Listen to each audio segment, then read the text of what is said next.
contestant. He's entering his third year of comedy. He is to comedy what Michael Jordan was to baseball. And he wrote this introduction himself. Please welcome Brendan Riedlinger to the stage.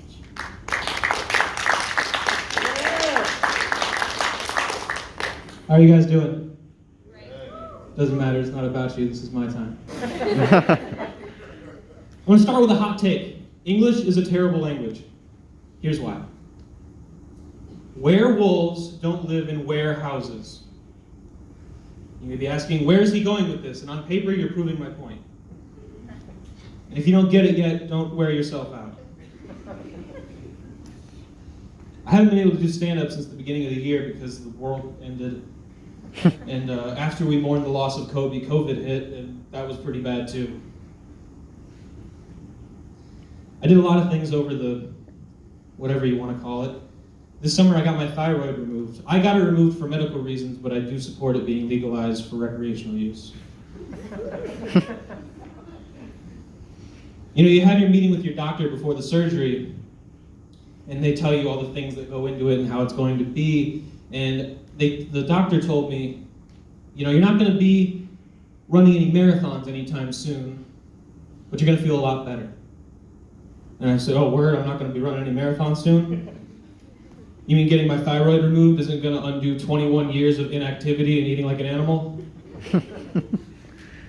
Bummer. I actually just recently lost right around 100 pounds in one of those Forex trading scams, so it equaled out to about 130 US dollars. No, but easily one of my biggest vices is food. And, you know, it's like vacation, my favorite part is the food, because it's the perfect excuse to eat exactly like I do every day. I think, I also turned 21 over the summer, and as a 21-year-old in college, I am both legally allowed and obligated to drink a lot. Last time I drank a lot, I woke up to find out that I had shaved my balls. And I did a great job. Like, how often is that? You wake up from a night of drinking, you look in your pants, and you find something you can be proud of. And you get to keep those pants. Like, that never happens.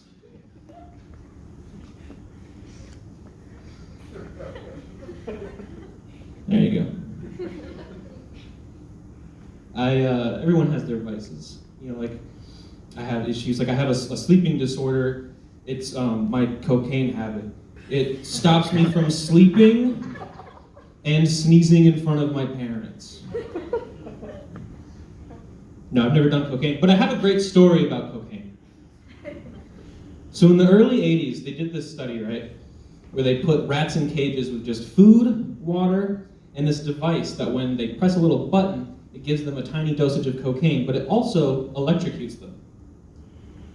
100% of the rats either overdosed or got electrocuted to death. So that became a huge point of all the Just Say No, Nancy Reagan, all that stuff. But what most people don't know is that there was a follow-up study where they did a very similar thing, but instead of just putting individual rats in individual cages, they created this utopia for rats. They called it Rat Park. And it was this giant space where a bunch of rats could get together, and they had a sense of community on top of the food, water, and cocaine machine. And what they found was that not a single rat died from electrocution or cocaine overdose. What this shows us is that when you have all of your needs met, physically, mentally, spiritually, whatever, you don't feel the need to turn to these things.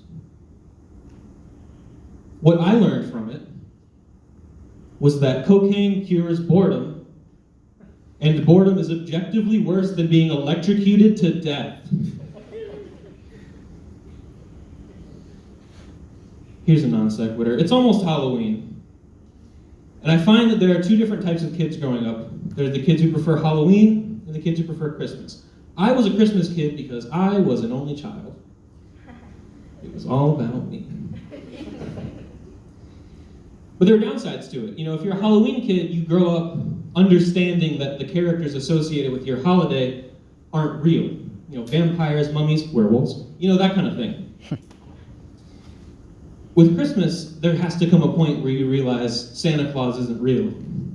We're all in college, I hope I didn't just burst someone's overly large bubble. The story of how I found out was heartbreaking. So, I was 8 years old, and it was actually the Saturday before Easter. My mom came into my room to put down the little Easter basket for me to find, and she saw me open my eyes. She realized she had been found out. So Easter Sunday comes in the morning. I get up, I grab my basket, I go into the living room. And my mom says, "Hey, I know you saw me put that basket down. I figure you're old enough to know, you know, I am the Easter Bunny. And, you know, the Tooth Fairy and Santa Claus and all that stuff, that's me." The problem was I never saw her put that basket down. So 8-year-old Brendan woke up on Easter Sunday, walked into the living room, and Mom said, "Sit down. There's no Easter Bunny. There's no Santa Claus. Your father's never coming back. Everything you've ever believed is a lie." So that was a bummer too. I'm going to leave you guys with one piece of advice. It's about relationships. If you're single and you're thinking about dating an entertainer of any kind, don't date a singer, because they'll break your heart, they'll write a song about it. Don't date an actor, because you'll never know when they're lying. But you should date a comedian, because they'll always know how to make you laugh when you need it. And also, I've been single for 2 fucking years. Thank you, guys.